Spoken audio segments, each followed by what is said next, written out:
The British Empire entered the 20th century convinced that it had already paid the price of global dominance. Its navy ruled the seas, its currency anchored world trade, its legal codes shaped continents. Its confidence was so complete that decline seemed not just unlikely, but structurally impossible. Empires, after all, did not simply disappear. They were defeated, invaded, humiliated. Yet, as Europe slid once again toward total war, another conflict began to unfold in parallel, unseen by civilians and ignored by soldiers. While newspapers tracked troop movements and speeches promised sacrifice, an invisible ledger was opening behind closed doors, a ledger that would not close with surrender documents or victory parades. History remembers wars, for who controls territory. It forgets that power is ultimately settled elsewhere. Long after the cannons fell silent, one empire would discover that survival itself had carried a price so high it quietly erased supremacy. The British Empire would not be overrun by enemies alone. It would be slowly dismantled by invoices, obligations, and signatures, and the bill would be written in a financial language few citizens were ever taught to read. The battlefield decided who survived. The balance sheet decided who ruled. This is macro threshold, where money, power, and history converge. The Second World War mattered not only because cities burned and millions died, but because the financial architecture of the modern world was rewritten under the cover of emergency. The cause was brutally simple. Total war demanded total mobilization, and total mobilization demanded capital beyond anything Britain had ever committed. Gold reserves were drained to stabilize the pound. Overseas investments built over generations were sold off to pay for weapons that would be destroyed within weeks. Shipping losses bled insurance systems dry. The effect followed with mechanical certainty. Britain, once the creditor of the world, became a debtor, scrambling to maintain credibility. By 1940, the empire that had financed railways, governments, and wars across continents could no longer finance itself. The consequence was not dramatic collapse, but a structural reversal. Dependence replaced dominance. Financial sovereignty eroded quietly, transaction by transaction, agreement by agreement. When American assistance arrived, it did not arrive as altruism. It arrived as necessity wrapped in conditions. By the time the war ended, Britain stood victorious in name, but financially hollow. Its flag still flew over vast territories, yet the decisions that mattered were no longer made in London. The empire did not fall because it lost the war. It fell because it survived it at a cost it could never repay. At first, the ascent into wartime mobilization felt rational, even heroic. Factories roared back to life. Shipyards worked without pause. The population accepted rationing and sacrifice under the belief that victory would restore stability. Excess followed quickly. Military spending outpaced tax revenue by orders of magnitude. Emergency borrowing became permanent policy. Gold shipments crossed the Atlantic in silence, exchanged for time. Then came the rupture. Aid programs replaced traditional trade. Loans replaced reserves. Terms were accepted under pressure that left no room for negotiation. Collapse did not arrive as panic. It arrived as paperwork. Budgets were rewritten. Colonial holdings transformed from assets into liabilities. Every post-war economic plan carried the imprint of decisions made when survival mattered more than leverage.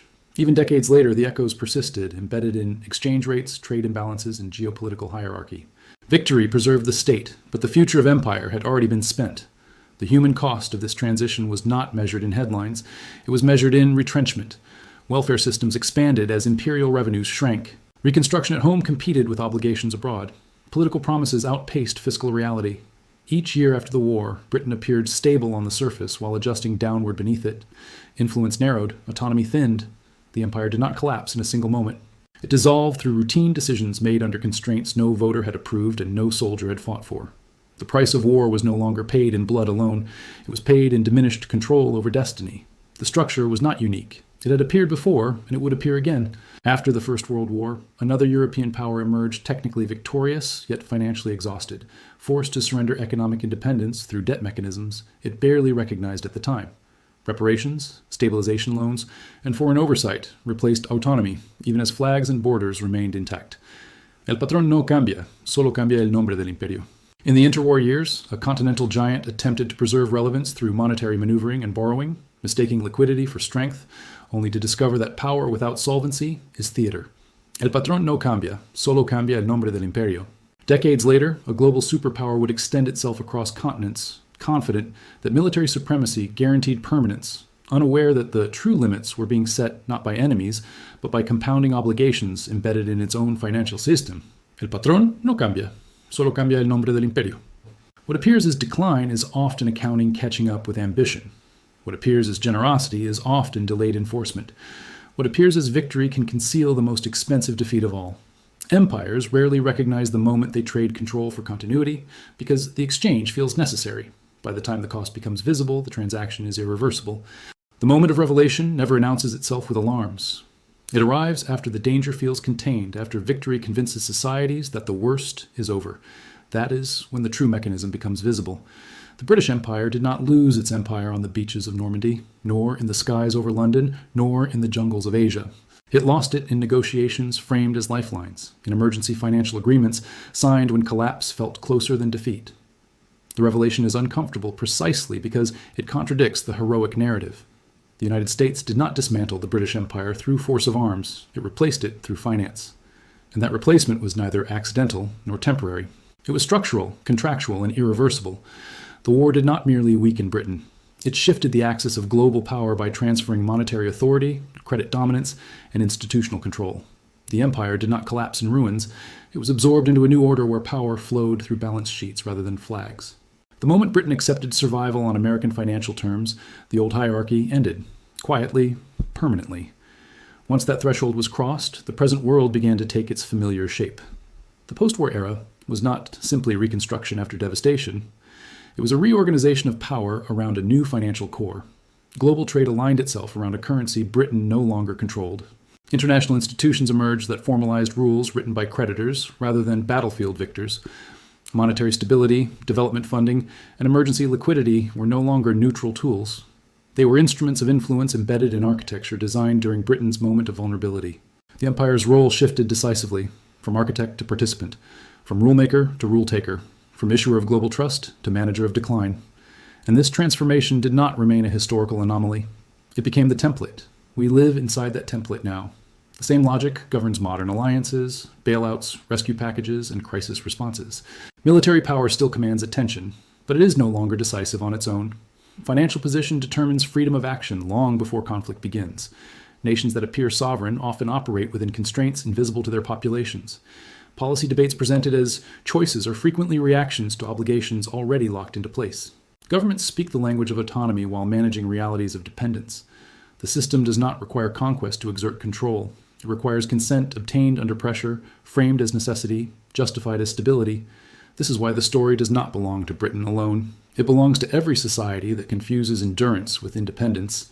The mechanisms that reshaped the 20th century did not disappear when empires receded. They refined themselves. Debt was normalized as governance. Dependency was institutionalized as cooperation. Control became abstract enough to be denied. The symptoms are visible everywhere. Rising obligations described as temporary measures, external support framed as partnership, structural adjustments sold as modernization, public language reassures, private arithmetic does not. The costs are dispersed across decades, spread across generations, and rendered invisible until influence has already thinned beyond recovery. The pattern reveals its irony only in hindsight. Britain fought a war to preserve its world and succeeded militarily, yet that very success finalized its transition into something smaller, quieter, constrained. The empire remained present in symbols and memory long after its leverage was gone. This is the paradox of modern power. Empires no longer fall with spectacle. They contract through compliance. Power no longer announces itself with conquest. It embeds itself in systems that define what is possible, affordable, and permissible. Once embedded, it does not need to coerce. It waits. The echo reaches into the present with unsettling clarity. Today's world speaks constantly of resilience, leadership, and stability. But resilience without solvency is performance. Leadership without leverage is symbolic. Stability built on borrowed foundations is temporary by design. The decisive question has shifted. It is no longer who can win a war. It is who can afford to survive one without surrendering control of the future. The British Empire discovered too late that survival financed by others carries conditions that outlast the emergency itself. And this brings the story back to its beginning. The invisible ledger never closes. It records decisions made under stress and enforces them long after urgency fades from memory. Britain did not see the bill when it mattered because the cost was deferred, abstracted, normalized. Each agreement seemed manageable in isolation. Each concession felt temporary. But together they formed a structure that could not be dismantled once peace returned. By the time the price became undeniable, there were no alternatives left to choose from. The system had already decided the outcome. This is the circular lesson history offers again and again. Power that relies on borrowed stability is already negotiating its own limits. Influence purchased with debt is influence scheduled for transfer. History does not repeat because leaders are ignorant of the past. It repeats because the structure rewards the same behavior under the same pressures until the result becomes unavoidable. The war changes, the language changes, the justifications evolve, but the accounting remains. What remains, then, is not comfort, but awareness.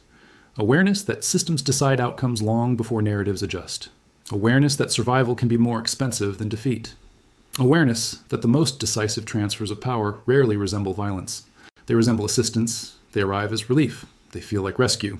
And by the time they are understood for what they are, the ledger is already settled.